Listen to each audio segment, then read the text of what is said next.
দাদা এটা কি বলতো? এটা তো আম লেখা আছে। এটা কি লেখা আছে বলতো? এটা তো কলা। এটা কি লেখা আছে বলতো? কেন পদ্ম লেখা আছে? এটা কি লেখা আছে বলতো? কি লেখা আছে বলতো? আরে এটা তো গোলাপ লেখা আছে। তুই এই প্রশ্নগুলো কেন করছিস? আমি তো তোর ছোট না, আমি বড় হয়ে গেছি। বড় বড় কোশ্চেন কর, তবে না ভালো লাগে। কঠিনে ধরবো। ঠিক আছে, তোর কঠিন হলো কানগুলো বন্ধ করে চেপে রাখা আর কোনো কথা শুনিস না।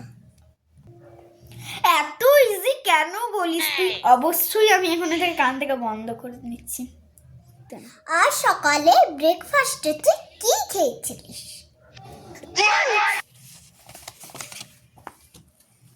গোবর। জল তেষ্টা পেলে তুই কি খাস? ড্রেনের জল। ঠিক আছে, তাইলে বলতো তোর ফেভারিট খাবার কি?